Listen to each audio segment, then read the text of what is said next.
Alright, so the first question is from JJ. I have a problem. I go to bed around 9 p.m. but have trouble waking up. You guys have any tips on how I can get up early in the morning? First of all, what time are you waking up at? Because if you're sleeping at 9 o'clock at night, it's hard for me to imagine that you're waking up later than I am. I'm sleeping at like 2 in the morning every day, and I'm waking up around 10 in the morning on average. So to me, if you're waking up earlier than 10 o'clock a.m., you're doing pretty well already. But personally, I have had times where I woke up earlier on average. I think during quarantine, I woke up at 6 a.m. for almost a month straight. For me personally, I think it's just about establishing that routine and getting it into your mind that you are going to do that every single day. I think that when you have days where you sleep in and you deviate from that routine, it's much easier to fall out of the routine. So once I conditioned my mind to understand that I'm gonna wake up at 6 o'clock in the morning, regardless of external factors, that was pretty much all I needed. That and taking cold showers. Taking cold showers will wake you up more than anything else. If it weren't for cold showers, I don't know how long I would have lasted waking up at 6 o'clock in the morning like that. Especially for someone like me who doesn't drink coffee, doesn't drink energy drinks, doesn't really consume a lot of caffeine in general. You definitely need some type of external stimuli to wake you up in the morning. Okay, it's one thing to wake up, but it's another thing to go about your day with the level of energy that you need to do the things that you need to do. You know, just establishing that routine and sticking to it, and also taking cold showers will definitely help. Another thing that you can do is put your alarm clock across the room, so you have to get up out of bed to turn it off. Okay, that's something that I've been doing. I don't ever hit the snooze button anymore because once I'm up, I'm up. So, you know, that'll get you out of the habit of pressing the snooze button or turning your alarm off and then going back to sleep. You know, you just want to do the little things that will help you adopt this habit and keep it, maintain it. The next question is also from JJ. I keep relapsing because of my girlfriend. Should I break up with her? Okay, so my perspective on this is that it really depends on your girl. Okay, if your girl is somebody that motivates you and inspires you to become the best version of yourself, then I think she's worth it. You know, I think that she's worth not being on retention just because she's gonna do more for you than retention ever will. But if she's not that type of person, if she distracts you, if she drains your energy, then you should probably let go of her regardless of, you know, retention or not, just because you don't really want to build with that kind of person. You know, you want to build with somebody that's going to motivate you to become better. You want to be with somebody that's going to give you a good return on investment for your energy and your time. Let's draw an analogy between retention and having money. Okay, now retention is a lot like saving your money.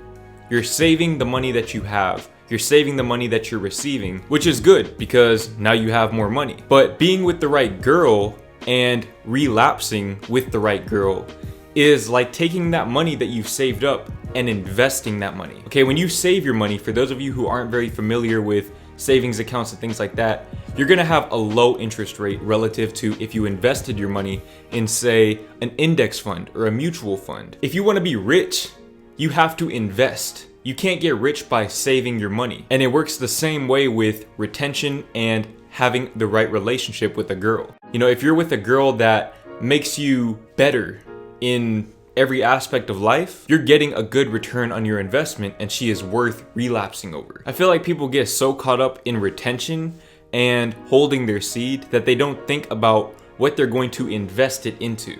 You know, when you relapse with a girl, with the right girl at least, that's not really relapsing. You are investing into her. You are investing into that relationship. You're strengthening that bond with the right person because you know that that bond is going to make you and her better. You're both inspiring each other to grow and become the best version of yourselves that you can together. Retention is a very good tool for self-improvement, and you should definitely make the most of it when you can. But if you have the right girl, then retention cannot compare to that relationship. The next question is from Poetry Writer 00. In a time when I need to protect my peace, father's death, stress, anxiety, depression with winter vastly approaching, is it smart to crank the load up on hours at my job and go full-time for 3 to 4 weeks before returning to school instead of part-time? First of all, I'm sorry to hear about your father. That's really rough. I think that you should definitely take all the time you need to grieve over that. I definitely would not recommend just loading up on hours like that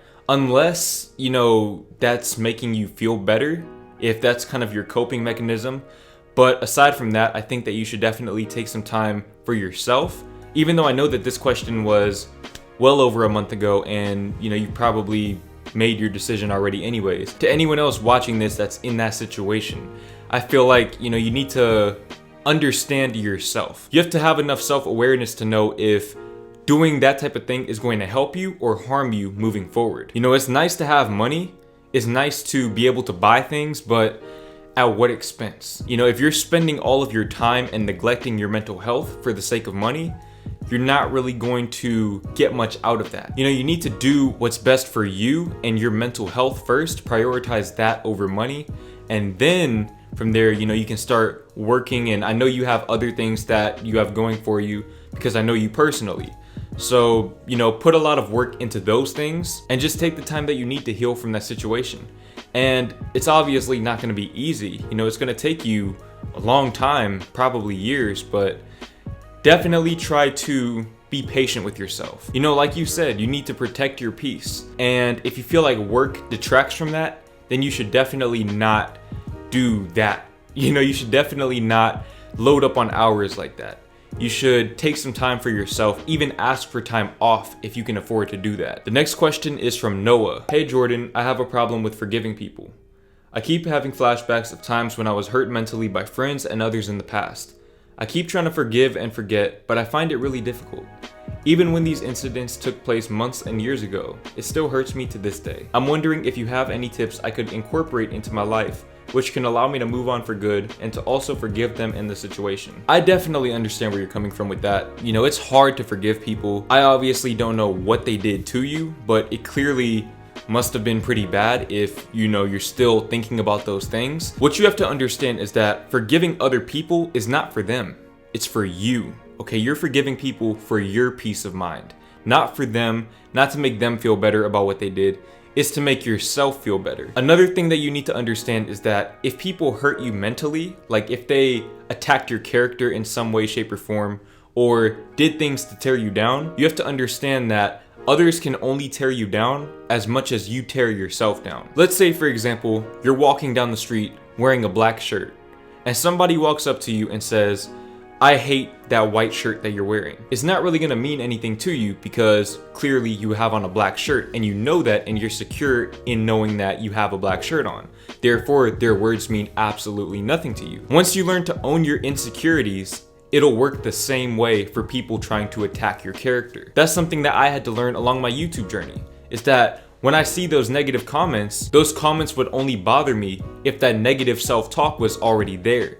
They can't tell me something that I don't know about myself. So if somebody hurts your feelings, the chances are you already hurt your own feelings.